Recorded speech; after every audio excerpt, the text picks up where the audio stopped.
वाहेगुरु जी का खालसा, वाहेगुरु जी की फतेह। वाहेगुरु जी की फतेह। सतनाम जोहार। भाई साहब, सतनाम। मानवता चैनल में जुड़े सभी दर्शकों का हम बहुत बहुत स्वागत करते हैं। भाई साहब, मानवता चैनल में आज के प्रमुख डिबेट में हमारे साथ जुड़े हुए हैं डॉक्टर R.I. सोनवानी छत्तीसगढ़ से, डॉक्टर जितेंद्र जांगड़े जी छत्तीसगढ़ से, जसबीर भाटिया साहब USA से, ब्रिजेंद्र सिंह जी अमेरिका से, भरत दास चेलक जी उड़ीसा से, और अनिल पाल जी मेरे ख्याल से लखनऊ से हैं शायद उनका, और जी लखनऊ से। तो सभी खास मेहमानों का हम वॉइस ऑफ मानवता चैनल में बहुत बहुत स्वागत करते हैं। और वॉइस ऑफ मानवता चैनल आप सबकी आवाज है, मानवता की आवाज है, लोगों की आवाज है। ये आपका अपना चैनल है।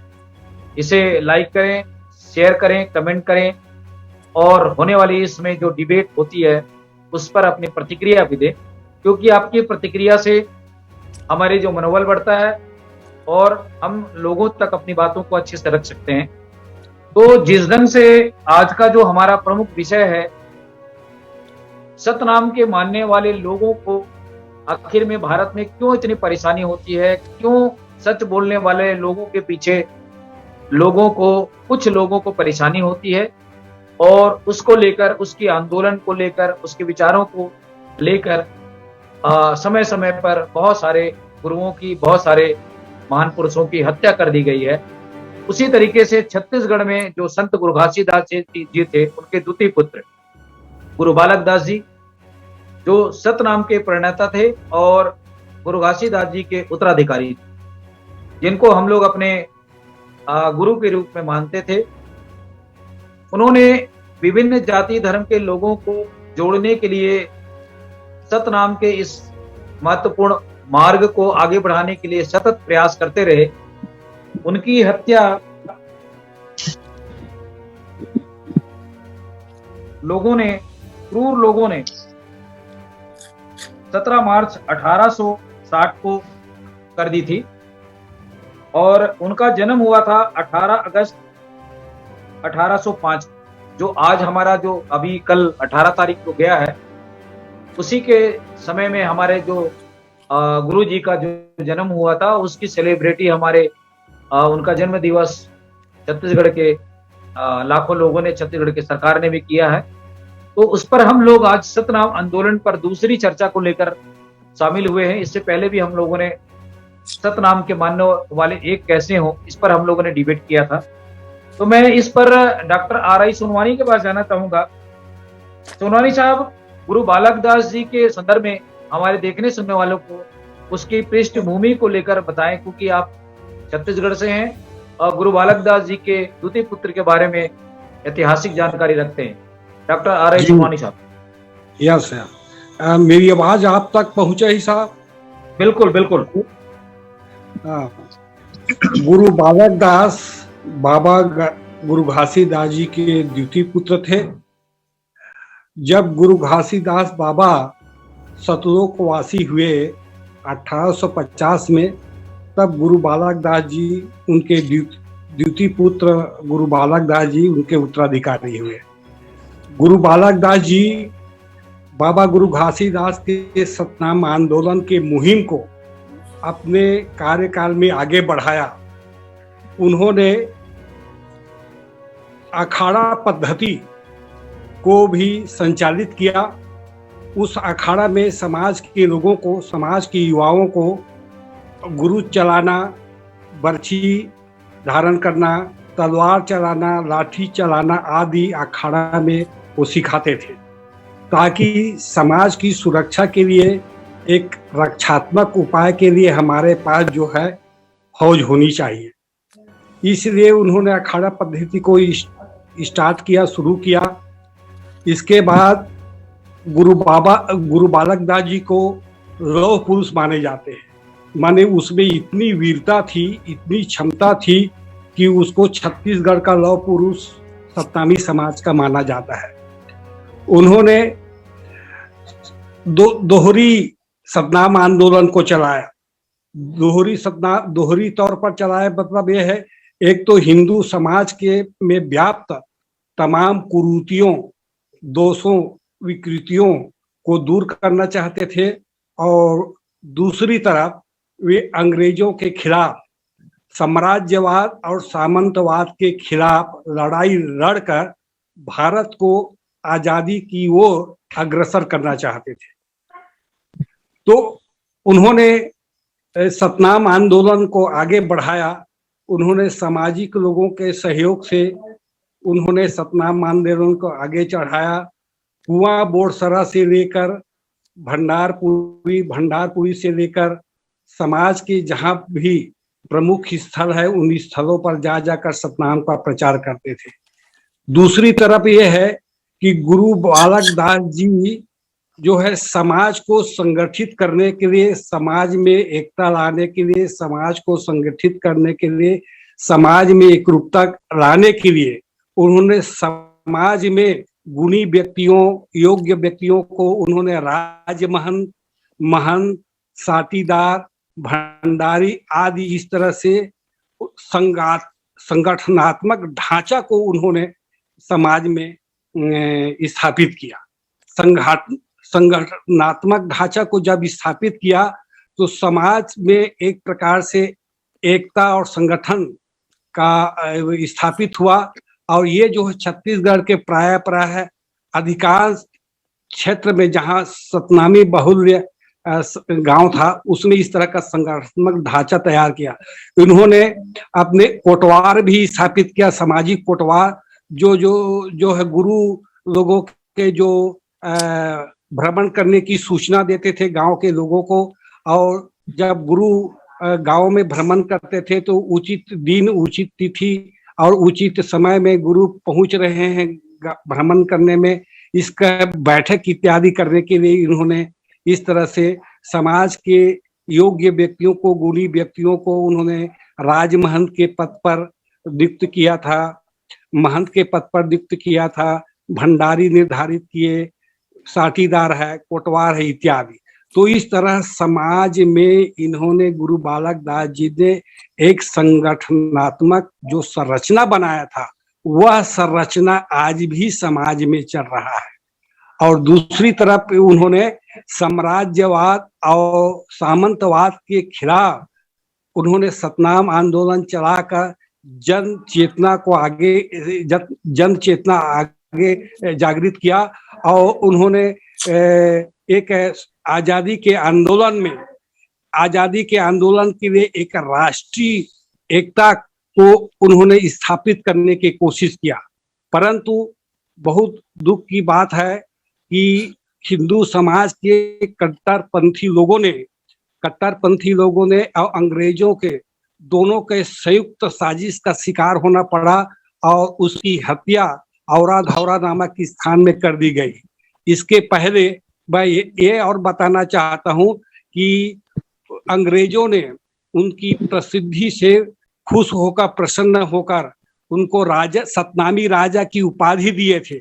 और जब उपाधि प्रदान किया तो अंग्रेजों ने हाथी और तलवार गुरु बालक दास जी को भेंट किए थे। साथ ही साथ क्या है कि अंग्रेजों से ज्यादा नाखुश कट्टरपंथी हिंदुओं को था, क्योंकि गुरु बालक दास जी ने जिस तेजी के साथ, जिस गति के साथ सतनाम आंदोलन को उन्होंने प्रचारित किया था, फैलाया था। इस सतनाम आंदोलन में कौन कौन लोग भाग लेते थे? जो जमींदारों से, जो सामंतों से, जो कृषक मजदूर जो प्रताड़ित होते थे, वे सुरक्षा पाने के लिए, संरक्षण पाने के लिए सतनाम आंदोलन में जुड़ते जाते थे। इसमें सतनाम आंदोलन में केवल सतनामी समाज के लोग नहीं रहते थे। जैसे कि अभी मैंने कहा कि सतनाम आंदोलन में गुरु बालक दास जी के संरक्षण प्राप्त करने के लिए हिंदुओं समाज के जो सामंत है, जो जमींदार है, जो कृषकों को, किसानों को प्रताड़ित करते थे, मजदूरों को प्रताड़ित करते थे, तो उनसे बचने के लिए, उनसे सुरक्षा पाने के लिए छत्तीसगढ़ के आम किसान और मजदूर भी सतनाम आंदोलन से जुड़ते थे, ताकि इस आंदोलन के द्वारा हमको एक संरक्षण मिले, सहारा मिले करके। बहुत ही बहादुर, साहसी और कर्मठ थे हमारे गुरु बालक दास जी। और उसके आंदोलन को देखकर अंग्रेजों के भी हाथ पैर फूलने लगे थे, कांपने लगे थे। यदि सतनाम आंदोलन यदि आगे बढ़ा और यह आंदोलन यदि प्रदेश से भी ऊपर उठकर यदि राष्ट्रीय स्तर का रूप धारण किया तो निश्चित रूप से ही हम अंग्रेजों का या हमारे साम्राज्य को बहुत बड़ा धक्का पहुंचेगा। और धक्का पहुंचने के कारण क्या है, एक बहुत बड़ी ताकत राष्ट्रीय स्तर पर उभरने से जो है एक हमको जो चुनौती मिलेगी, इस चुनौती का सामना करने हमारे लिए बहुत दिक्कत हो जाएगा। तो इस तरह से गुरु बालक दास जी हिंदू समाज के भीतर व्याप्त जो कर्म कांड है, जो तो तमाम प्रकार की रूढ़ियां हैं, तमाम प्रकार के शोषण हैं, दमन है, अत्याचार है, इससे सुरक्षा देने के लिए, इससे बचने के लिए उन्होंने सतनाम आंदोलन को बहुत ही तेजी के साथ संचालित किए थे। और गुरु बालक दास जी के इस आंदोलन से अंग्रेज इतना भयभीत हो गए थे कि कहीं यह आंदोलन एक व्यापक स्तर पर रूप धारण किया या राष्ट्रीय स्तर का रूप धारण किया तो निश्चित ही इनसे लोहा लेना, टक्कर लेना बड़ी मुश्किल हो जाएगी।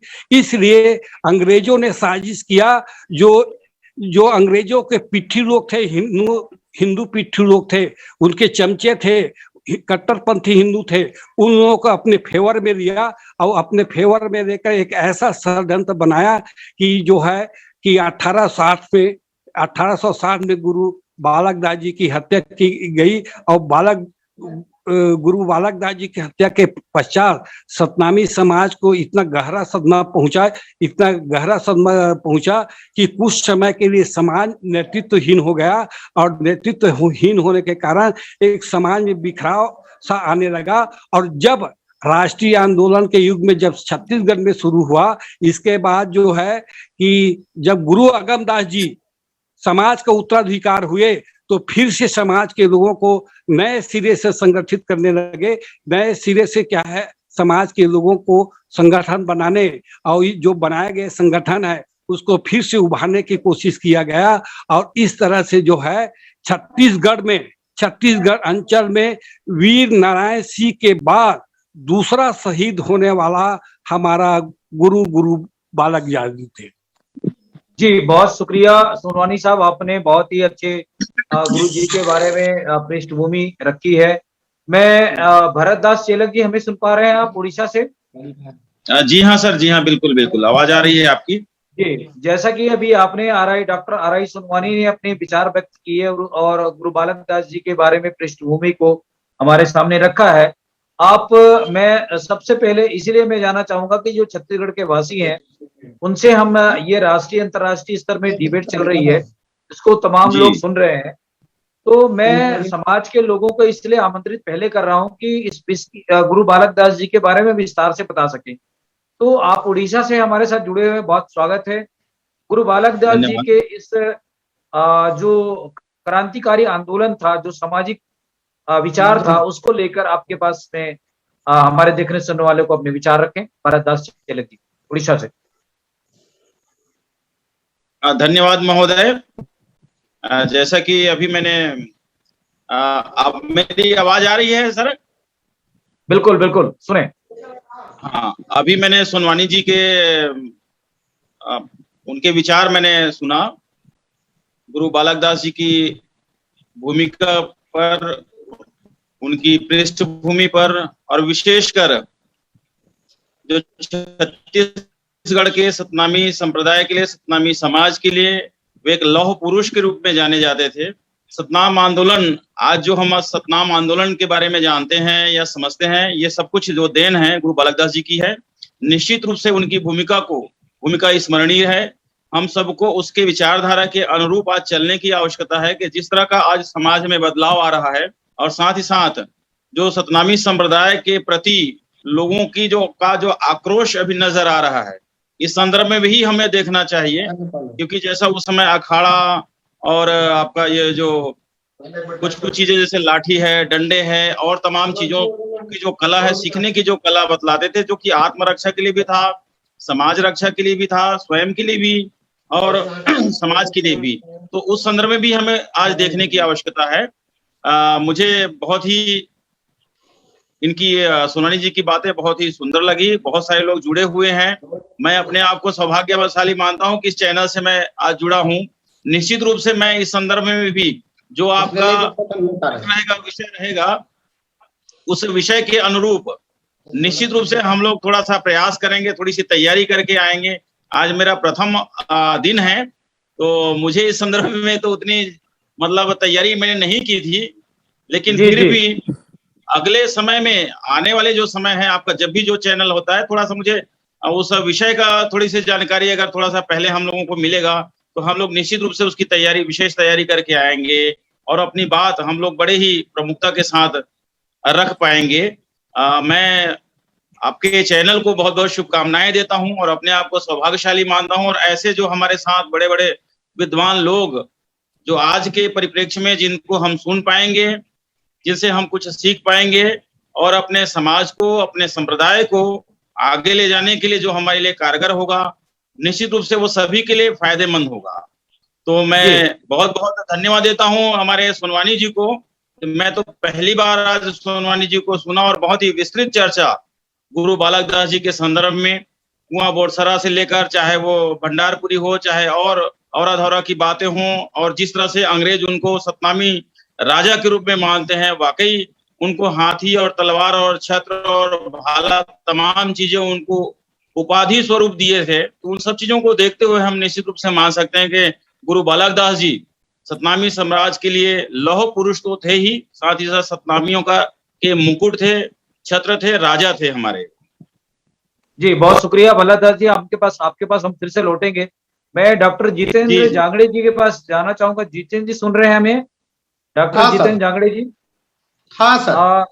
जी, इस बाबत अभी आपने दो मेहमानों की बातों को सुना है। मैं आपसे विस्तार से जानना चाहूंगा गुरु बालक दास जी की जो शहादत के बारे में अभी जो चर्चा हुई, तो कल उनका जन्मदिन था और छत्तीसगढ़ के छोटे छोटे बच्चे और बेटियां भी कल सतनाम सेना के माध्यम से तलवार लाठी का करतब दिखाते हुए कल लोगों ने उसके गुरु जी का सेलिब्रेशन किया है, जन्म दिवस को मनाया है।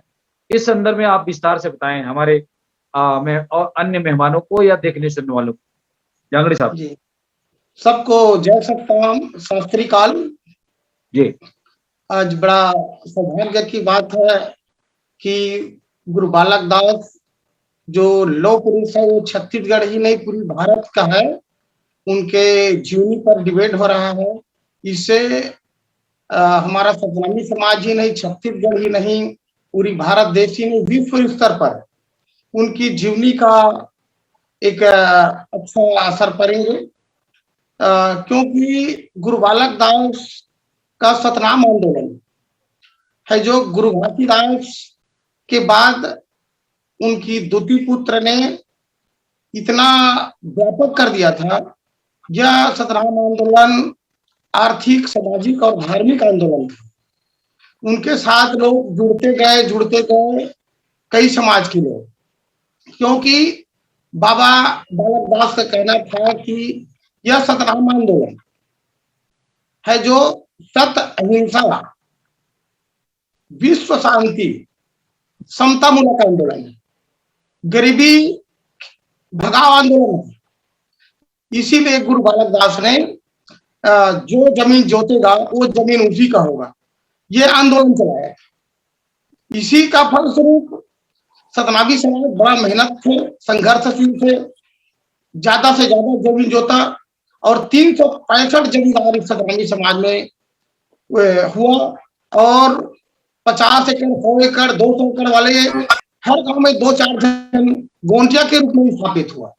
और छोटी किसानों को तो छोड़ो, इतनी धरती उनका उद्देश्य था गुरु बालक दास का, हम जितना धरती का सेवा करेंगे, धरती में अन्न पैदा करेंगे, उपजाएंगे, उतना हमारे परिवार का गरीबी दूर होगा, समाज का गरीबी दूर होगा, देश का गरीबी दूर होगा, हमारा देश आर्थिक संपन्नता की ओर बढ़ेंगे और हम विकास करेंगे। इस प्रकार गुरु बालक दास का आंदोलन है जो आर्थिक, सामाजिक, धार्मिक आंदोलन। और गुरु बालक दास का संगठनात्मक ढांचा, उनकी इतना बेहतरीन थी कि उन्होंने नीचे स्तर तक जाने के लिए जैसे छड़ीदार का निर्माण किया, साटीदार, भंडारी, राजमहंत, जिला महंत, महंत, ये ढांचा तैयार किया। तो यही उनकी बनाए हुए सामाजिक संगठन है जो आगे चलकर देश की प्रजातंत्र लोकतंत्र में स्थापित हुआ। जैसे उन्होंने भंडारी साटीदार बनाया था, साटीदार का पंच बना, छड़ीदार का उप सरपंच बने और भंडारी का सरपंच बना। जिला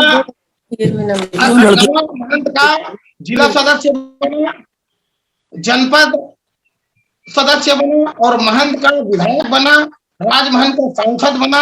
आगे चलकर उसी के बनाए हुए ढांचे का फलस्वरूप भारत देश का लोकतंत्र प्रजातंत्र का स्थापना हुआ।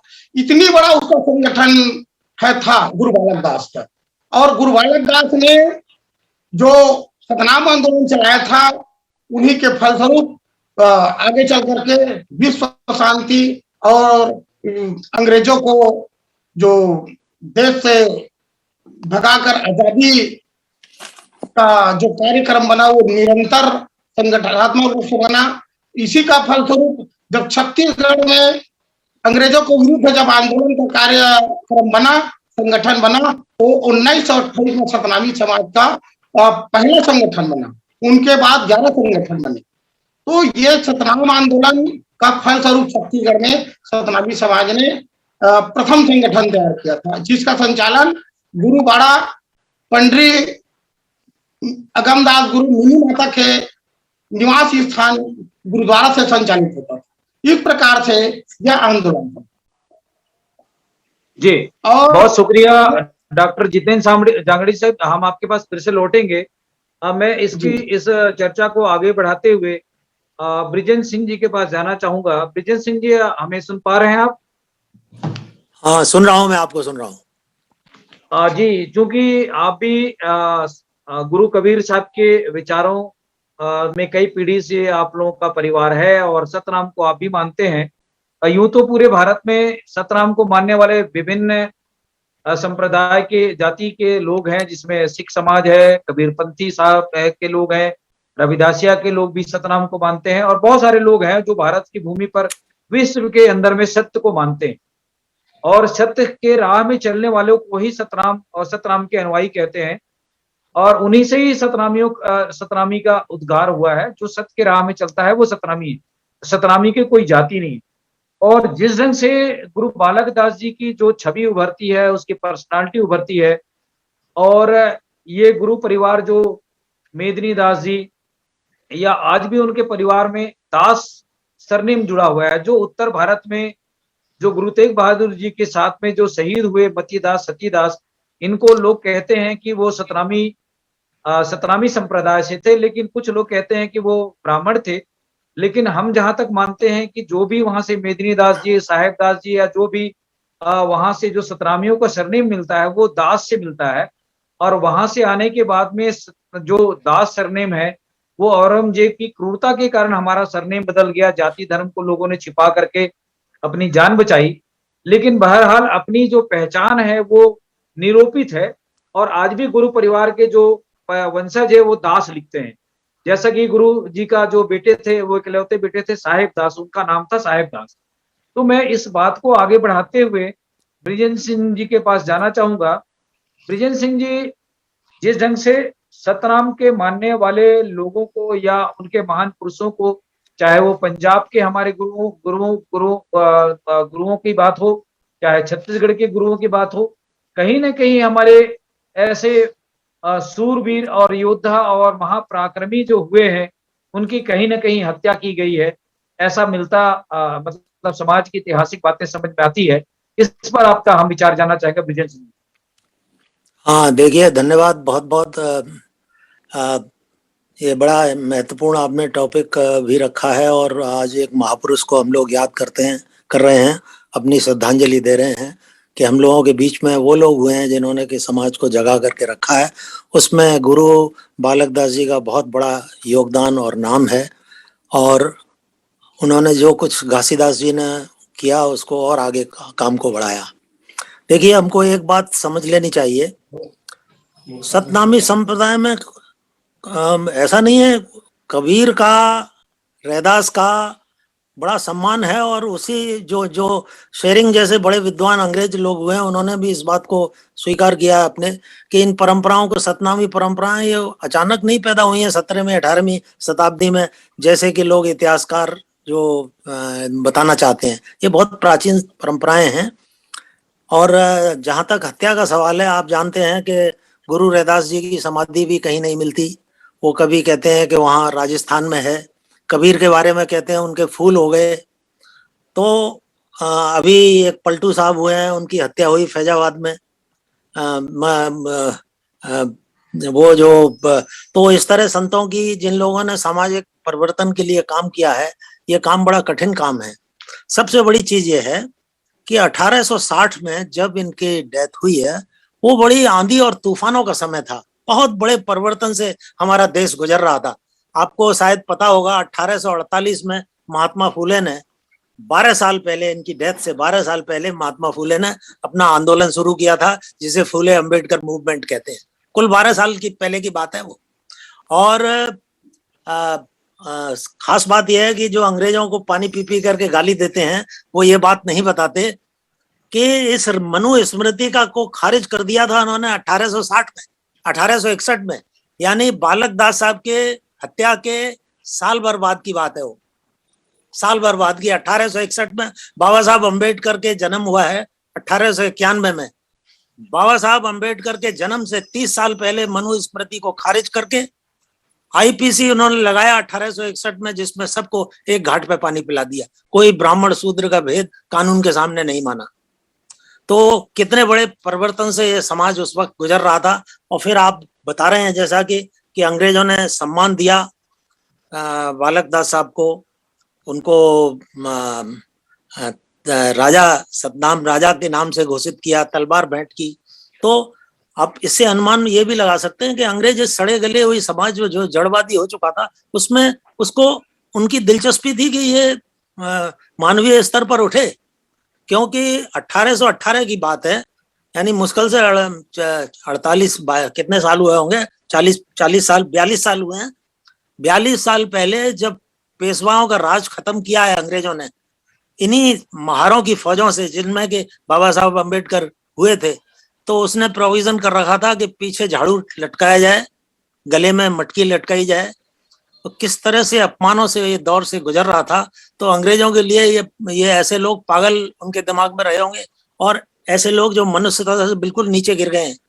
एक चीज हमको और भी देख लेनी चाहिए अपने महापुरुषों को याद करते वक्त, कि जब सती प्रथा खत्म की है, औरतों को जलाते थे, तो उसमें औरतों में कोई गरीब वर्ग की नहीं, सबसे ज्यादा अभिजात वर्गीय लोग जलाते थे।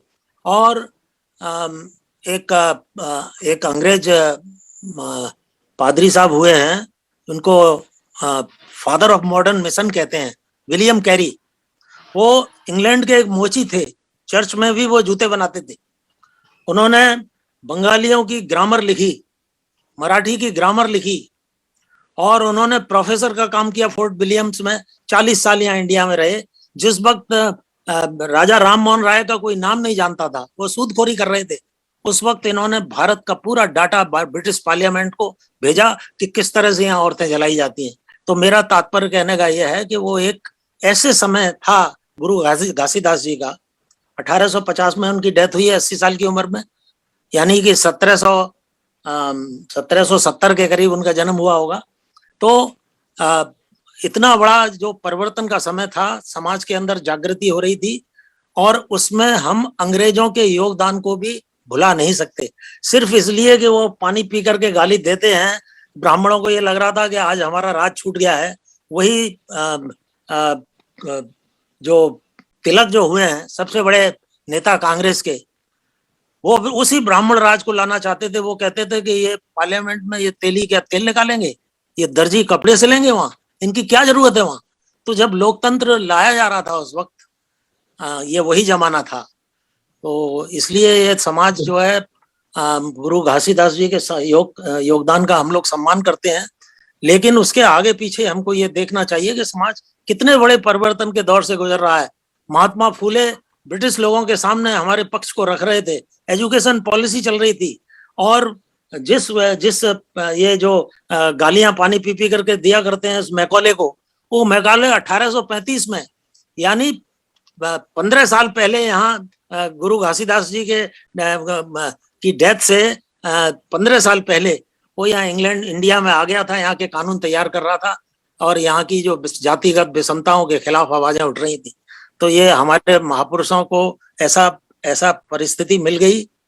कबीर को भी जब हम कहते हैं, हम ये भूल जाते हैं कि उस वक्त मुसलमानों का राज आ गया था, सूफी लोग सबको पढ़ाते थे, संस्कृत नहीं आप पढ़ सकते थे, आपकी बोटियां काट के फेंकी जा सकती थी। बाबा साहब अम्बेडकर को संस्कृत 1907 में पहले हाई स्कूल पास हुए, वो उन्होंने संस्कृत पढ़ना चाहा था तो उनको संस्कृत नहीं पढ़ने दी गई। ये अभी 19-20वीं शताब्दी की बात है, उन्होंने जर्मनी में जाकर के संस्कृत पढ़ी थी। तो इन हालात से इन महापुरुषों ने हमारे ने कितना बड़ा संघर्ष किया है।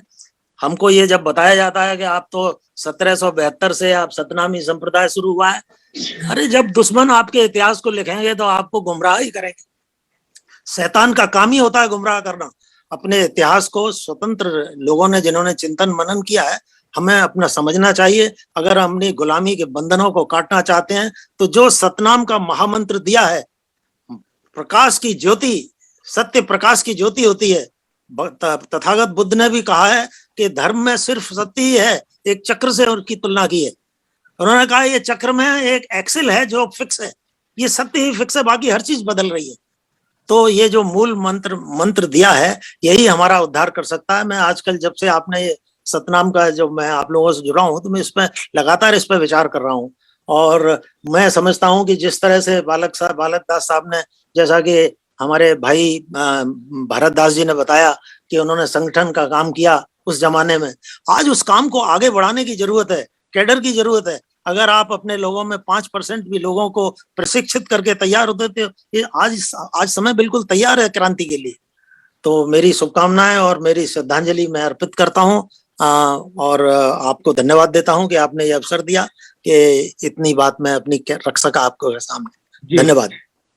नहीं, बृजेंद्र सिंह जी, उनका जन्म दिवस मनाया गया है कल। श्रद्धांजलि तो उनका 17 मार्च को है। मैं अच्छा, तो आप ये देखिए कि किसी ने बड़ा अच्छा कहा है कि जरा पहले से थोड़ा बता के रखा करें आप।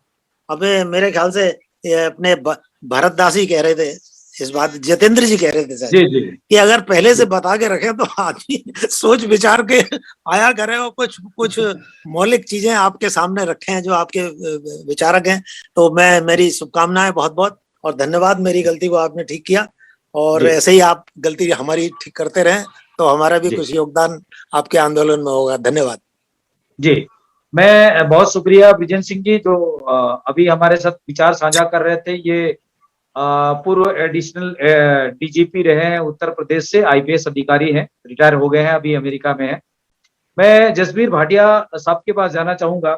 भाटिया साहब, हमारा जो सतनामी संप्रदाय है ये नारनौल पंजाब से आगमन की बात हमारे छत्तीसगढ़ के लोग भी मानते हैं और पंजाब के लोग भी मानते हैं, और हमारा जो डीएनए है, हमारा जो कदकाठी है, वो भी सिखों से मिलता है, सिख समाज के भाई बहनों से मिलता है। और छत्तीसगढ़ के सिख समाज भी इस बात को स्वीकार करता है कि सरदार और सतनामी भाई भाई है, बड़े भाई और छोटे भाई, ये ऐसे लोगों का अल्फाज निकलते हैं। जब भी सिख और सतनामी मिलते हैं तो हम भाई है, ऐसी बातें लोगों के जहन में भी आता है और हम इस बात को मानते भी। तो जिस दिन से गुरु तेग बहादुर जी के साथ में जो सतीदास मतीदास जो शहीद हुए, इनके बारे में भी जो, हालांकि उनकी जाति ब्राह्मण कही जाती है, लेकिन ये सतनामी संप्रदाय से रहे हैं और जो भी सतनामी उस समय वहां पे रहते थे वो दास लिखा करते थे और गुरु जी के साथ में बहुत लंबा समय से संबंध रहा है। तो इसको विस्तार से हम आगे ले जाते हुए, क्योंकि जो भी सतनामी वहां से औरंगजेब की उस युद्ध से छत्तीसगढ़ की ओर पलायन किए अपनी जान बचाने को लेकर, और बड़ी संप्रदाय में एक पंजाब की जनसंख्या के बराबर छत्तीसगढ़ में हम सतनामी हैं और सतनाम के मानने वाले लोग हैं। हम लोगों ने कभी ना औरंगजेब से झुका, ना डरा, और हम अपने जो मूल सतनाम है उसको लेकर के लगातार आज भी हम इस मार्ग में, उस अकाल पुरख सतनाम के मार्ग में चल रहे हैं।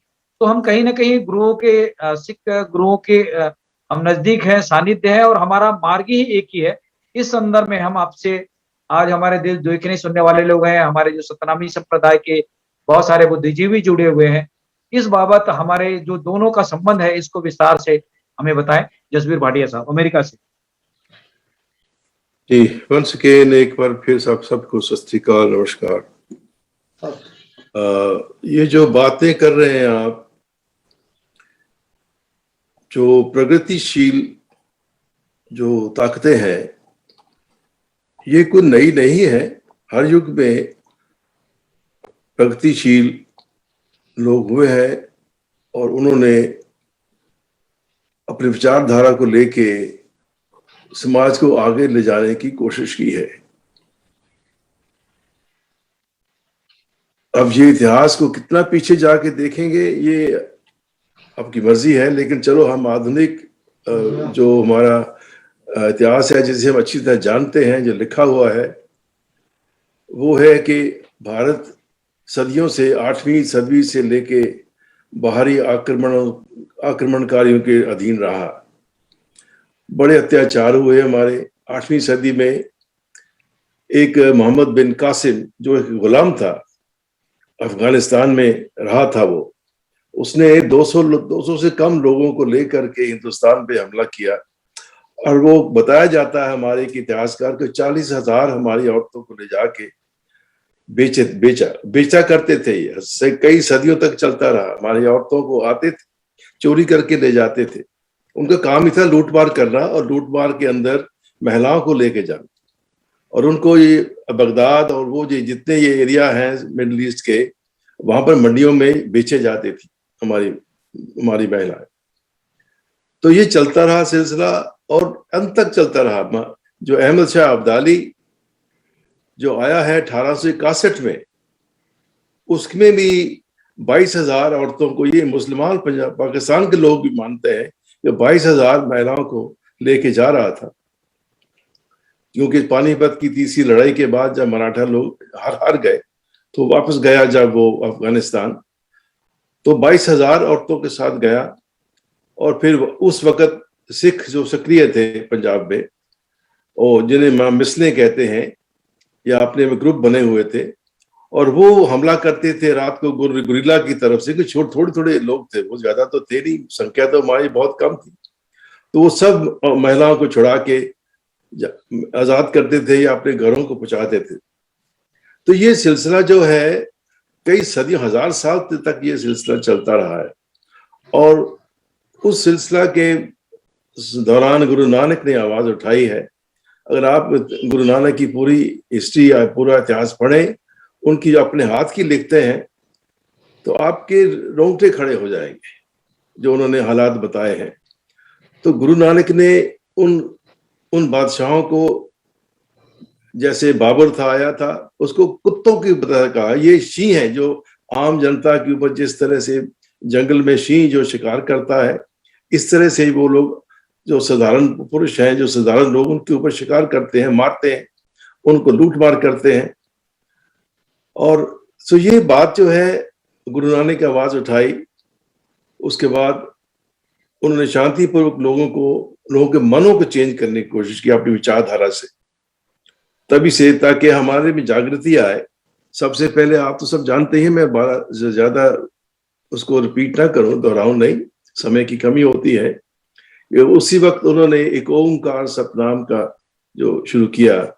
ये बात है 1500 की, 1539 में तो गुरु नानक साहब का जो देहांत हो गया था। तो गुरबाणी तो उन्होंने बहुत पहले लिखी। तो ये सतनाम जो है, ये नहीं कि वो सतनाम की नई चीज है। सत्यनाम वो तो जैसे उस दिन सिंह साहब ने कहा, वो तो अनादि चीज है। जो सत्य है, जिस बात की बात करते हैं, वो परमात्मा अकाल पुरख, वो अनादि है। लेकिन सवाल ये होता है कि उस विचार को लेके आगे कब की बढ़ता है, हमें तब से इसका इतिहास शुरू होता है। तो तभी तक ये 5 गुरुओं तक चलते रहे, बड़े शांतिपूर्वक तरीके से लोगों को समझाते रहे, वाणी के थ्रू, संगीत के थ्रू के जाति पाति को पाप है, बहुत बुरी बात है, जात पात का गर्व न की जाए कोई, इतने चले बहुत बेकार है, ये गुरबाणी में लिखा हुआ है, ये भाई नई बात नहीं है। तो ये जो हमारा जो कॉन्फ्लिक्ट है ना, जो झगड़ा है हमारा, ये शुरू से ही 14वीं-15वीं सदी से ही गुरु नानक से, या उससे पहले भक्त श्री कबीर दास से भी, और भी जो संत महात्मा गुरु नानक से पहले हुए, उन सब में एक ही विचारधारा है। जितने हमारे 15 भक्त हैं, भक्तों की वाणी है गुरु ग्रंथ साहिब में, कबीर साहब जो हैं, भक्त कबीर जी भी हैं, रविदास भी हैं,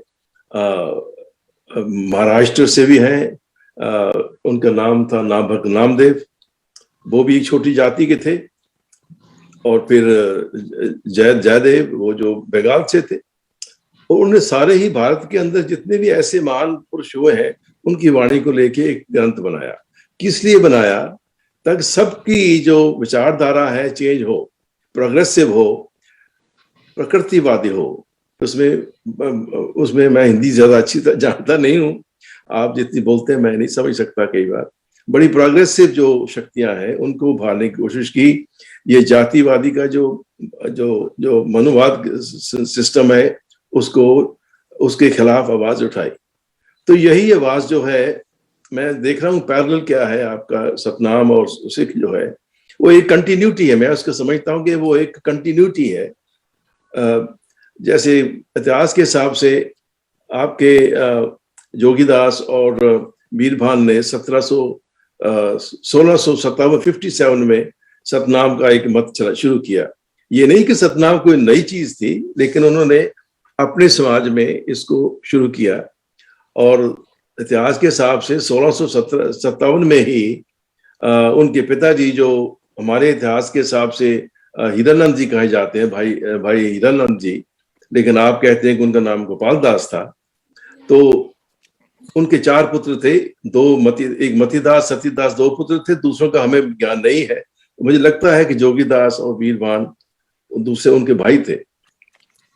तो उन्होंने 1657 में ये सतनाम का शुरू किया, फिर विद्रोह हुआ। इतिहास है, मैं ज्यादा रिपीट ना करूं। तो 1672 में जब विद्रोह हुआ तो कहा जाता है कि पृथ्वीदास जी, श्री पृथ्वीदास नारनौल से छत्तीसगढ़ चले गए थे।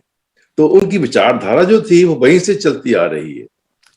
तो उस वक्त 1708 में गुरु गोविंद सिंह तो चले गए, और उन्होंने कहा कि बस आगे से कोई देहधारी मनुष्य गुरु नहीं होगा। ये जो ग्रंथ है, क्योंकि ग्रंथ एक विचारधारा है, ग्रंथ को पे कागज लिखा नहीं है, एक विचारधारा है। तो उसी की विचारधारा के ऊपर हमेशा दृढ़ रहना है। तो मैं ये समझता हूँ कि सतनामी समाज जो छत्तीसगढ़ में आगे जाके प्रफुल्लित हुआ है गुरु घासीदास और बालक दास के तरह से, वो एक उसी सिख समाज की एक कंटिन्यूटी थी जो जाके वहां पैदा हुई। और मैं देख रहा हूं कि जो भी गुरु बालक दास ने किया है, बिल्कुल वो जैसे कि गुरु साहब की जो विचारधारा के साथ जुड़ता है। जैसे कि भाई प्रागा जी, आपके जो परदादा थे मतीदास के, वो गुरु हरगोविंद साहब की आर्मी के कैप्टन थे, कप्तान थे, जत्थेदार कहते हैं जिसे। और उनकी विचारधारा को कई बार उनको सलाह करा करते थे गुरु साहब। तो गुरु हरगोविंद साहब ने ये भी शुरू किया अपने अनुयायियों को, ये शस्त्र शिक्षा की, आपके शस्त्र सिखाए। आप जानते हैं उनकी लड़ाइयाँ हुई औरंगजेब की, उस वक्त की जो मुगल सेना थी। तो उसके साथ बाद में जाके 9वें पातशाह की शहीदी होती है। फिर 10वें गुरु साहब ने भी लड़ाइयाँ की। और देखा ये जाता है, कॉमन चीज में ये है, जैसे आप कह रहे हैं कि जो रूढ़िवादी, जो कट्टर हिंदू समाज थे, उन्होंने हमेशा सिखों को भी अपोज किया है। इसमें से जैसे ये आपका आर्य समाज बना है। आर्य समाज क्या था? सिखों को गुजरात से चला, लेकिन गुजरात में कोई जानता नहीं उसे। लेकिन सिर्फ जो आर्य समाज है पंजाब में हुआ। क्यों? क्योंकि पंजाब में उन्होंने सिखों को अपोज किया, उनकी विचारधारा को अपोज किया। मतलब वो भी तो एक मनुवाद या ब्राह्मणवाद जिसे आप कहते हैं, उसका सिस्टम था। तो ये प्रोग्रेसिव कोर्सेज के अगेंस्ट हमेशा ही हिंदुस्तान में जो हमारा ब्राह्मणवाद समाज है, कट्टर समाज है, उसकी अपोजिशन करता रहा है, उसके षड्यंत्र करता रहा है। तो यही बात जाके आगे गुरु बालक दास से हुई है। और मुझे इतना इतिहास का ज्ञान तो नहीं था, लेकिन जो आप जी ने बताया मुझे कि किस तरह से उन्होंने अपने शिष्यों को ये शस्त्र विद्या सिखाई, एक सेना सी पैदा की, तो ये भी एक वही एक कंटिन्यूटी है जो सिख गुरुओं से आगे चली। क्योंकि इसमें गुरु साहब तो 1708 में खत्म हुए, तो उसके बाद जो सिख लोग लड़ते रहे पंजाब में और अंग्रेजों के साथ भी फिर अल्टीमेट लड़ना पड़ा, वो उधर अफगानिस्तान से आने आक्रमणियों के साथ लड़ते रहे। और इस तरह से आप जो गुरु बालक दास थे वो उस वहां की जो कट्टर शक्तियां थी, जो प्रोग्रेसिव नहीं थी, उनके साथ लड़ते रहे। और उनका इस तरह से देहांत भी हुआ उन्हीं लोगों की वजह से। आपको मालूम होगा गुरु गोविंद सिंह ने कभी किसी पे हमला नहीं किया, सबसे पहले ये पहाड़ी हिंदू राजाओं ने उनके ऊपर हमला किया। तो वहां भी आप देखते हैं कि ये जो लोग हैं ये कभी किसी नई विचारधारा को आगे आने नहीं देते। तो ये बात आज भी चल रही है, आज के जो समाज में हो रहा है हिंदुस्तान में आज की, मैं ज्यादा उसके ऊपर टिप्पणी ना करूं। आप जान रहे हैं जो हिंदू राष्ट्र की बातें हो रही हैं, वही एक विचारधारा है। और उसमें जो आपका जो समाधान है, आपका जो उसमें सहयोग है, बड़ा ही सराहनीय है। बहुत मैं उसकी प्रशंसा करता हूं और मैं ये उम्मीद करता हूं कि आप लोग इसी तरह से शक्तिशाली होते रहेंगे।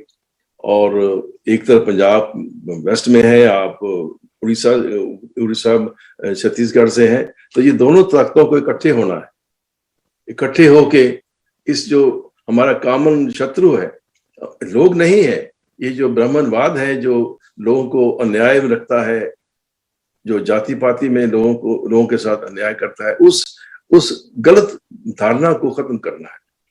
यही मेरा विचार है। जी, बहुत शुक्रिया भाटिया साहब। मेरे कहने में गलती हो तो माफ कीजिए। एक बात कहूंगा, जैसे आपने कहा कि जो सतनामी संप्रदाय है, सतनामी को संप्रदाय कभी नहीं था।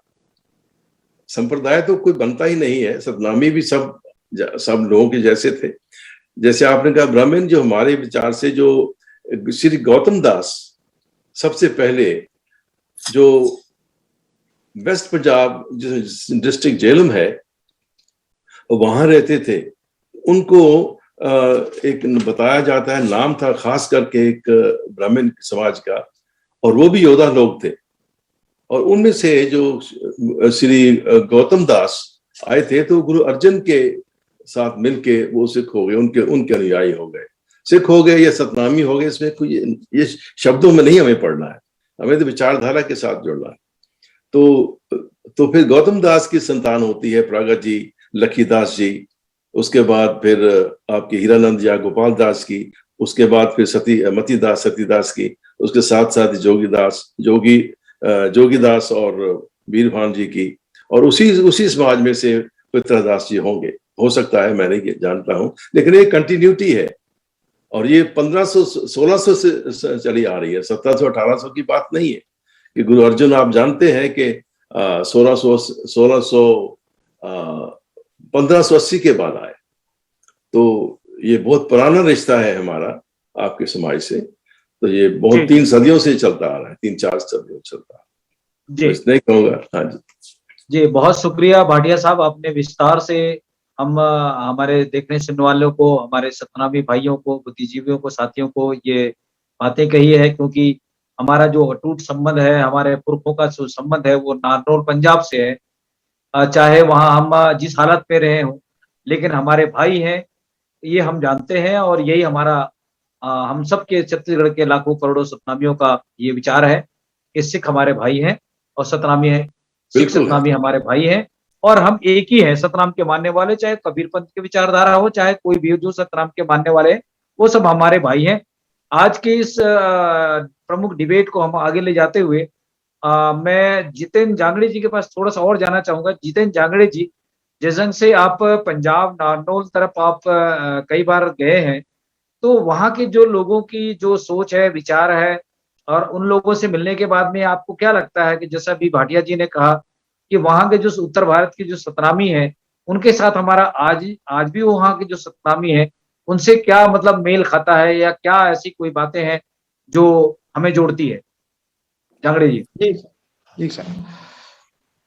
हाँ, मैं बड़ा सौभाग्य मिला मेरे को, हरियाणा नारनौल 4 बार सतनामी सम्मेलन में गया हूँ, राजस्थान भी गया हूँ, खवासपुरा जोधपुर के साथ के पास में। और मैं वहाँ के बुद्धिजीवी लोगों से भली भांति सतनाम के बारे में, सतनाम आंदोलन, सतनामी के बारे में मैंने ज्यादा गहराई से मेल मिलाप किया है, जाना है, पहचाना है। जब भारत देश में प्रथम जनगणना हुआ तो उस अधिकारी का तो नाम मैं ज्ञात नहीं है, वो राजस्थान से आया था, वो मीना सतनामी था। उन्होंने जब छत्तीसगढ़ के सतनामियों को देखा प्रथम जनगणना अधिकारी के तौर पर, तो छत्तीसगढ़ के सतनामियों को देखा तो उन्होंने स्पष्ट कहा कि यहाँ के सतनामी लोग हरियाणा पंजाब से क्यों मिलते हैं, बॉडी में बनावटी पर, ये उन्होंने स्पष्ट कहा था। और जब मैं प्रथम बार जब नारनौल गया तो वहां के लोगों को देखा तो ऐसा महसूस हुआ कि मैं छत्तीसगढ़ में हूं, ये मेरे को स्पष्ट महसूस हुआ। और उस समय उस जनगणना अधिकारी ने अंग्रेजों की जानकार लेकर के उन्होंने सतनामी धर्म को महत्व देते हुए 1881 में प्रथम जनगणना कराया था।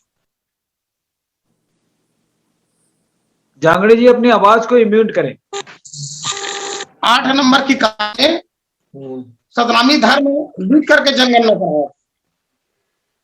ये बड़ा सौभाग्य की बात है। उन्होंने कहा था कि पंजाब की आंदोलन, पंजाब में जो समता समानता का अधिकार का बात सिख गुरुओं ने कहा, वही सतनाम आंदोलन सामंतवादी के खिलाफ यह छत्तीसगढ़ में चला, गुरु घासीदास वंशजों के द्वारा। यह स्पष्ट सिद्ध होता है कि हम लोग का रिलेटिव पंजाब हरियाणा से है, सिख समुदाय से है, क्योंकि हम सतनामी आज भी और हमारे गुरु बालक दास के अनुसार, सिख समुदाय के अनुसार गुलामी को कभी स्वीकार नहीं करते। किसी अन्याय अत्याचार, चाहे गरीब वर्ग हो, उनके प्रति शोषण हो, उसके खिलाफ भी हम लोग आवाज उठा देते हैं। ये भी हमारे सिख समुदाय से बड़ा तालमेल करता है कि हम लोगों का जो सतनाम आंदोलन है, जो वहां से शुभारंभ हुआ था, उसी का अंश है, उसी का पार्ट था। और अंग्रेजी लेखक ने लिखा है गुरु बालक दास के बारे में कि अगर 10 साल गुरु बालक दास जिंदा रहता तो इसका सतनाम आंदोलन है जो राष्ट्रीय अंतरराष्ट्रीय स्तर पर चला जाता। गुरु बालक दास का सतनाम आंदोलन है जो, और ये हमारा समाज, हमारा देश आर्थिक संपन्नता की ओर चला जाता, और ये जुल्म, अन्याय, सामंतवादी उसी समय खत्म हो जाता, और अंग्रेज से भी हमारा देश बहुत पहले गुलामी से आजादी हो जाता। यह सतनामी विद्वानों ने लिखा है इस बात को, और अंग्रेजों ने तो स्पष्ट कहा कि गुरु बालक दास 10 साल जिंदा रहता तो सतनाम में हो जाता। ये देश का बहुत बड़ा भाग है जो छत्तीसगढ़ हुआ, उस प्रकार से सतनाम आंदोलन से सतनाम में हो जाता छत्तीसगढ़ का बहुत बड़ा हिस्सा ही नहीं, पूरा भारत देश का हिस्सा, विदेशों में भी चला जाता है। तो सतनाम धर्म का प्रचार है जो इस प्रकार से अंग्रेजी लेखक ने भी लिखा। तो मैं इस चैनल के माध्यम से आप सबसे निवेदन करना चाहता हूँ कि हमारे गुरु ही नहीं, छत्तीसगढ़ ही नहीं, पूरे भारत देश के हर राज्य में जहां जहां महापुरुष हुए हैं उन पर विश्लेषण होना चाहिए, जिससे महापुरुषों को, जीवनी को, दर्शन को जान करके आने वाला पीढ़ी हमारा है, जो मानव समाज है, जो हमारा भारत देश है, जो विश्व शांति का गुरु बन जाए और सत्य हिंसा का पालन करते हुए हमारा भारत है जो विश्व में सूर्य की प्रकाश की तरफ चमके। इसी के साथ मैं आप लोगों से निवेदन करता हूँ कि महापुरुषों की जीवनी पर जैसे हमारे सर्वधर्म विश्व धर्म के नाम से चर्चा होना चाहिए, इस प्रकार से मैं आप लोगों से निवेदन करता हूँ। और मैं बड़ा सौभाग्य हूँ कि गुरु बालक दास और हमारे भारत देश सिख समाज के जो गुरुओं ने जो सतनाम आंदोलन चलाया है, समतामूलक आंदोलन चलाया है और शोषण के विरुद्ध, अन्याय के विरुद्ध आर्थिक आंदोलन चलाया, उस पर मैंने डिबेट में भाग लिया। आप लोगों ने मुझे समय दिया, सुना, उसके लिए मैं सबको धन्यवाद देता हूँ। शास्त्री काल, जय सर। बहुत शुक्रिया डॉक्टर जितेंद्र जांगड़े जी। आज का हमारा समय नजदीक आ रहा है। आज के इस डिबेट का हमें पता भी नहीं चल रहा है कि लोगों ने इतने महत्वपूर्ण चर्चा को छेड़ा है कि जो एक सत्य के मार्ग को लेकर जो हम लड़ाई लड़ रहे हैं या इकट्ठे होने की कोशिश कर रहे हैं, इस दिशा पर हमारे साथ कुछ और भी मेहमान हैं। मैं उनसे दोबारा जुड़ना चाहूंगा। डॉक्टर आर.आई. सुनवानी साहब, अपने आप को इम्यूट करें। डॉक्टर साहब। हाँ जी साहब।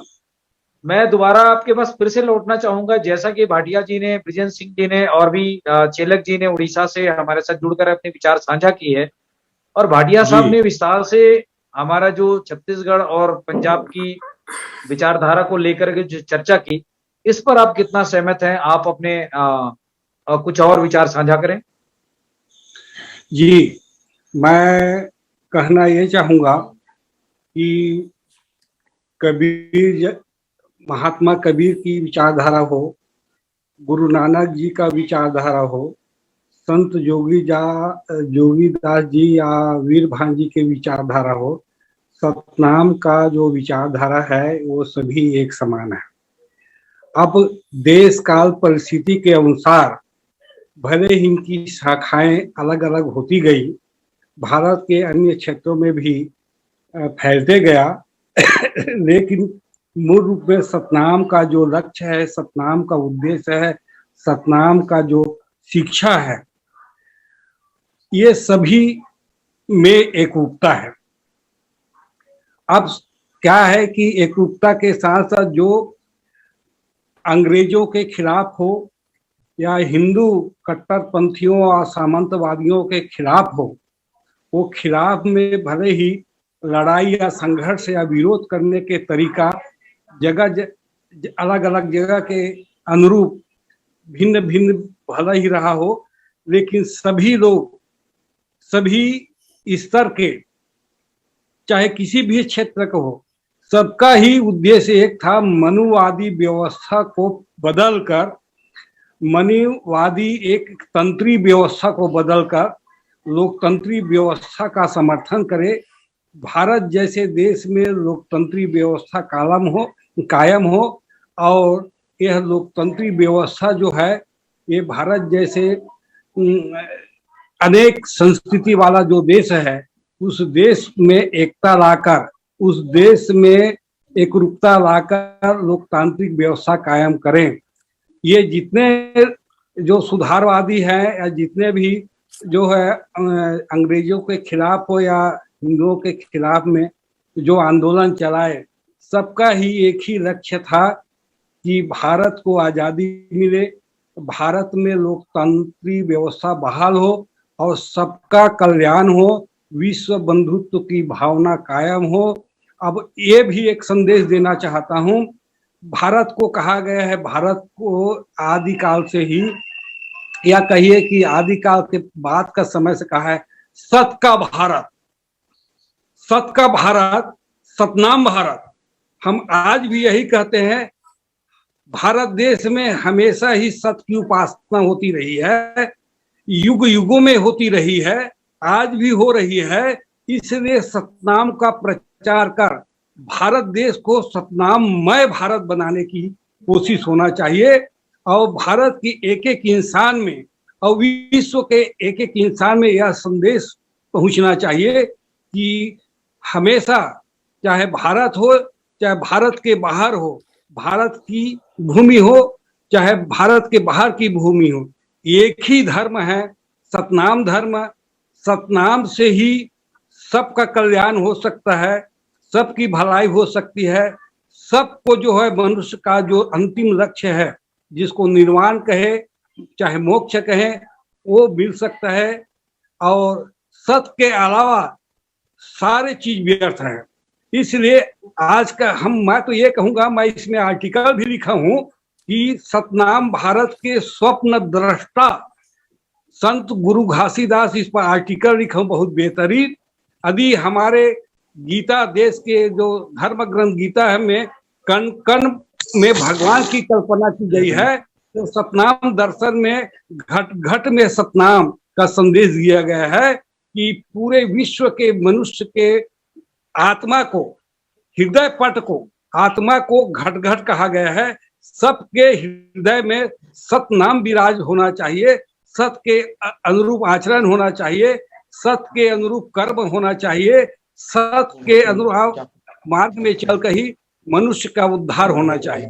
तो हम सतनाम के जितने उपासक है, सतनाम के जितने लोग प्रवर्तक है, वो सभी का उद्देश्य एक ही रहा है, अन्याय का विरोध करो, अन्याय को खत्म करो, बुराई को खत्म करो, मानव कल्याण करो। और यह मानव कल्याण केवल भारत में नहीं, पूरे विश्व का मानव कल्याण होना चाहिए। जैसे कि एक समय में यूरोप में चल रहा था सर्वात्मवाद और मानव एकात्मवाद। यूरोप में की धरती में जो एक समय पुनर्जागरण के युग में चल रहा था, उसके पहले भारत में या भारत के अंदर छत्तीसगढ़ में सर्वात्मवाद और मानव एकात्मवाद पर जोर देकर जो है व्यापक स्तर पर सतनाम आंदोलन चलाए थे। इसीलिए कहा गया है मानव मानव एक समान, इसमें कोई फर्क नहीं है। उन्होंने कहा कि सभी मनुष्य के शरीर में रक्त एक का रंग एक है और सभी का जन्म एक ही रास्ते से होता है। सबका जो अंतिम लक्ष्य होता है मोक्ष को प्राप्त करना, निर्वाण को प्राप्त करना या सतलोक को प्राप्त करना। तो इस तरह से कोई भी जो है सतनाम के जो प्रवर्तक हुए हैं, सतनाम के जो है दुहाई देकर सतनाम को प्रतिपादित करके जो आगे मुहिम चलाया है, चाहे आंदोलन के रूप में, चाहे एक व्यवस्था परिवर्तन के रूप में, चाहे भारत और मनुष्यों के कल्याण के लिए, उसका ध्येय एक ही रहा है। हालांकि क्षेत्रीयता के आधार पर या प्रांतों के आधार पर उनके थोड़े तौर तरीके बदल गए हैं, लेकिन सबका लक्ष्य एक ही है, ऐसा मैं समझता हूँ। और इन्हीं के साथ ही मैं एक बहुत आर्टिकल लिखा हूँ। ये आर्टिकल जो है वो मेरे शोध पत्रिकाओं में प्रकाशित हुआ है, इंटरनेशनल शोध पत्रिका में प्रकाशित हुआ है। और इसमें मैं बताया हूँ कि सत का भारत, सतनाम भारत, सत का संसार, सतनाम संसार, इस तरह से मैं उसमें काफी उदाहरण देकर लिखा हूँ और ये प्रकाशित हुआ है। मुझे समय दिया आप लोगों ने, पुनः आभार व्यक्त करता हूँ और कोशिश ये करूंगा कि इतिहास के सही और अच्छाई को आप लोगों के बीच में प्रस्तुत करूं, ऐसा मेरा प्रयास है। जी बहुत बहुत शुक्रिया डॉक्टर आर.आई. सोनवानी साहब। आज का हमारा समय भी नजदीक आ चुका है। मैं लास्ट कमेंट की ओर से ब्रिजेंद्र सिंह जी और भाटिया साहब के पास जाना चाहूंगा एक एक मिनट में। भाटिया साहब, अभी विस्तार से सभी लोगों ने सतनाम पर और गुरु बालक दास जी के इस जन्म के अवसर पर जो आंदोलन चले हैं, जिनका मेल करीब करीब पंजाब के हमारे गुरुओं से मिलता है और हमारा संबंध भी वहां से मिलता है, इस संबंध में जो हम लास्ट प्रतिक्रिया आपसे आप जानना चाहेंगे कि जो लोगों ने जो एक ही बात कही है, विभिन्नता में एकता और सतनाम के मानने वाले एक हो और पूरी दुनिया में सतनाम का डंका बजे, इस संदर्भ में हम आपकी अंतिम प्रतिक्रिया जसबीर भाटिया साहब। जी, इस संदर्भ में यही कहूँगा, जो भी आपने कहा, जितेंद्र जी ने कहा, डॉक्टर साहब ने कहा, सोनावनी जी ने कहा, एकदम ठीक है। ये जो अत्याचार के खिलाफ जो आवाज चलती आई है वो कई सदियों से चलती आ रही है और मैं यही सब समझ रखा हूँ कि ये चलती रही और घासीदास और बालक दास तक उन्होंने कंटिन्यू कहा, इसको चलाते रहे हैं, अभी भी चलती रहेगी। आपने बात की लोकतंत्र की, तो गुरु ग्रंथ साहब के पहले गुरु गोविंद सिंह जी ने 5 प्यारे उनको बनाया, जो आप जानते हैं, जिनको अमृत पिला के उन्हें 5 प्यारे कहा। तो वो 5 प्यारे भी ये नहीं थे कि सिर्फ पंजाब से ही थे, उड़ीसा से भी थे। एक उनमें से चार जो थे सारे छोटी जातियों, उस समय की छोटी जातियों से थे, और एक गुजरात से थे, एक उड़ीसा से थे, एक मध्य प्रदेश से थे और उत्तर प्रदेश से भी थे। तो मतलब ये है उनके विचार में हमेशा ही सारे भारत की छवि रही है, सारे भारत की उन्नति के लिए उन्होंने विचार किया है। और ये जो हम लोग कभी कभी बोलते हैं ना, राज करेगा खालसा आकी रहे न कोई, इसमें इतना लोग एक्साइट हो जाते हैं कि अरे ये तो सिख साहब राज कर लेंगे। उसका लोगों को समझ ही नहीं है कि वो इसका मतलब क्या है, उसका मतलब ही लोगों को पता नहीं है। और जैसे अभी हमेशा विजय सिंह कहा करते थे कि इनकी ये पॉलिसी रही है हमेशा कंफ्यूजन पैदा करना, उसमें जो विचारधारा के अंदर अपना विचार भ्रष्ट करके बीच में डाल देना ताकि लोग कंफ्यूज हो जाए, ये उनकी पॉलिसी रही है। हमें इससे बचना है। तो राज के खालसा शब्द जो है मैं कई बार कह चुका हूँ, वो भी खालसा शब्द श्री कबीर जी ने हमें दिया। कहत कबीर सो जन भय खालसे प्रेम भगत यकीनी। जो लोग उस परमात्मा के सतनाम से के साथ प्रेम के साथ जुड़े हुए हैं वही खालसा है। ये शब्द खालसे का मतलब है। और आकी, आकी लोग कहते हैं अरे बाकी, उन्होंने आकी को बाकी कर दिया। आकी का मतलब होता है गुलाम। जैसे अभी जितेंद्र जी ने कहा कि हम गुलामी के अगेंस्ट उनके खिलाफ खड़े होते हैं, तो यही मतलब है उसका, आकी रहे ना कोई भी गुलाम नहीं रहेगा। आका शब्द जो है ये फारसी का शब्द है, और आकी का मतलब होता है जो मालिक वाले होते हैं, जिनका कोई मालिक होता है संसार में। जैसे कोई राजे का मालिक होता है, जमींदारों के जो होते हैं, तो मतलब गुलामी से मतलब है। तो राज करे खालसा और आकी रहे ना कोई का यही मतलब है कि जो लोग राज करेंगे वो सत्यनामी होंगे, सत्य को मानने वाले होंगे, सत्य के रास्ते पे चलने वाले होंगे, और उस एक ही सत्य जो परमात्मा है उसके साथ जुड़े होंगे, और वो उसमें अंदर कोई किसी की गुलामी नहीं रहेगी, सभी बराबर का रिश्ता रखेंगे। ये इसका मतलब है। और किस तरह से हमें ये लोग दूसरे लोग कंफ्यूज करके लोगों को भड़काते हैं झूठ बोल के, और इस तरह से समाज में जो गड़बड़ी पैदा होती है। खैर, मैं जो ये बात बीच में आई जितेंद्र जी कहा तो मुझे ख्याल आ गया। तो ये बात बहुत जरूरी है कि हमें, ये लोग हमेशा ही कंफ्यूज करते रहते हैं, अपनी बातें बीच में जोड़ के हमारे शास्त्रों को गलत बनाते हैं, हमारे राइटिंग को ये खराब करते हैं। तो इनसे बचना है। बाकी मैं यही आपसे प्रार्थना करता हूँ। आपका बहुत बहुत धन्यवाद। आपने जिस विस्तार से सारे सब्जेक्ट को क्लैरिफाई किया है, मैं माफी दीजिए, मैं इतनी हिंदी अच्छी नहीं बोल सकता हूँ। हालांकि मैं पढ़ा हूँ 10वीं जमात तक, कुछ एक साल संस्कृत ही पढ़ी है, फिर भी ये हिंदी मैं पूरी तरह बोल नहीं सकता हूँ। जी, बहुत शुक्रिया। जी, बहुत शुक्रिया भाटिया साहब। आपने विस्तार से हमारे साथियों को, हमारे छत्तीसगढ़ के सतनामी भाइयों को, बुद्धिजीवी साथियों को आपने जोड़ने की दिशा में अपनी बातें कही है। मैं लास्ट कमेंट की ओर मैं अपनी इच्छा पूर्ण करना चाहता हूँ कि भाई, मैं यही मेरी अरदास है, मेरी प्रेयर है, मेरी भगवान के आगे प्रेयर है कि हम सब लोग जुड़े, एक विचारधारा के लोग जितने भी हैं। इस जो मानववादी, ये मनुवादी जो सिस्टम है, बड़ा ही अत्याचारी सिस्टम है, इसको खत्म करने के लिए हमें सब ताकतों को जोड़ना है। और मैं कोशिश करता हूँ, उम्मीद करता हूँ कि आप सब जुड़ सकें, और उसमें हमारी सबकी भलाई है, देश की भलाई है, इसमें किसी एक बात ही नहीं है। मैं इसी बात से कहूँ। जी, बहुत शुक्रिया जसबीर भाटिया साहब। मैं ब्रिजेंद्र सिंह जी के पास में लौटना चाहूंगा। ब्रिजेंद्र सिंह साहब, आज के आपकी लास्ट प्रतिक्रिया के बाद आज की इस कार्यक्रम को हम समाप्त करेंगे। ब्रिजेंद्र सिंह जी, आपने सभी मेहमानों को विस्तार से बातें सुनी है, गंभीरता से आप सुन रहे हैं, काफी आपको जीवन का तजुर्बा है, अनुभव है, प्रशासनिक सेवा में भी रह करके तमाम जुल्म, अन्याय, अत्याचार को आपने देखा है।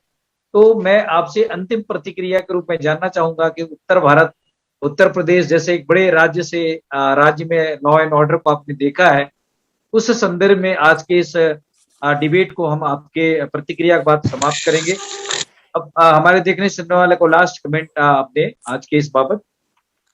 देखिए, मुझे बड़े अच्छे विचार सामने आए, और मुझे खुशी ये हो रही है कि मैं कुछ कहना चाहता था, सोनवानी जी ने उसको बड़े अच्छी तरह से समराइज किया, और भाटिया जी ने बहुत पते की बात कही कि यूनिटी ऑफ को सफरर्स, जो पीड़ित वंचित लोग हैं, उनको एक कैसे किया जाए।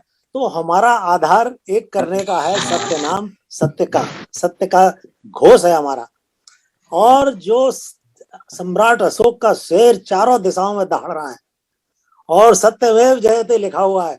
हमारी परंपरा जो सत्य की परंपरा है, बुद्ध ने भी ये कहा कि झूठ से बढ़कर कोई बड़ा गंदगी नहीं है, मल नहीं है, और अविद्या सब पापों की जननी है।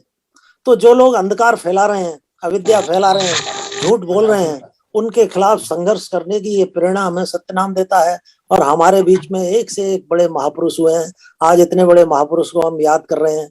उसी युग में जैसा मैंने बताया, महात्मा फूले हुए हैं, पेरियार, अंबेडकर, फूले मूवमेंट ही अपने आप में मशहूर है, जिसने हमारे शोषित वंचित लोगों को एक किया है। आज समाज में जागृति है, इस जागृति को आगे बढ़ाया जाए। और जो बाबा साहब ने कहा एक बात बहुत पते की, जब बुद्धिज्म की अपनी किताब लिख रहे थे, उन्होंने कहा कि मेरी इस किताब को मेरी उस किताब से के संदर्भ में पढ़ा जाना चाहिए जिसमें मैंने कहा है कि क्रांति और प्रतिक्रांति, यानी प्रगतिशील शक्तियां और प्रगति विरोधी शक्तियां, इन दोनों का ठीक से इनको समझ लें और हम ये देख लें कि हम किसके साथ हैं।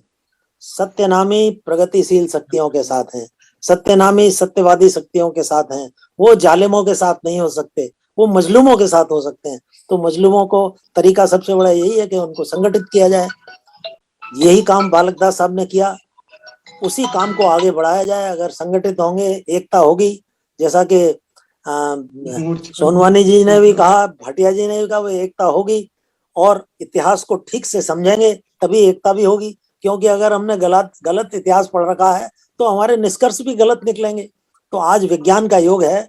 जो कुछ मिथ्या धारणाएं लोगों ने फैलाई हैं, शैतान ने जो झूठ बोल करके जो अंधविश्वास या जिसे कहते हैं गुमराह किया है, उस गुमराही को आज विज्ञान के युग में हम लोग खत्म कर सकते हैं। गरीब मजदूर, किसान मजदूरों को इकट्ठा कर सकते हैं। ये आंदोलन बालक दास साहब का किसान मजदूरों का आंदोलन था, उसमें आज भी आंदोलन चल रहे हैं। उनको आगे बढ़ाने की जरूरत है। मेरी शुभकामनाएं सब आप लोगों के साथ।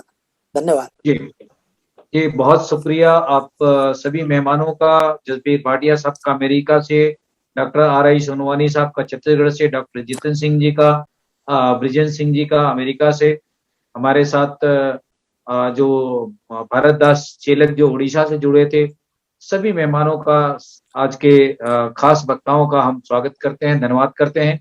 उन्होंने अपने महत्वपूर्ण विचार हमारे आज के इस डिबेट में विचार साझा की। आने वाले समय में हम महत्वपूर्ण विषय को लेकर फिर आपके सामने हाजिर होंगे। वह सब मानवता का उद्देश्य ये है कि सच्चे और अच्छे लोगों की बातों को जन जन तक पहुंचाएं। यही मानवता का, वह सब मानवता का उद्देश्य है। और वह सब मानवता चैनल का उद्देश्य के साथ साथ हम आगे बढ़ रहे हैं।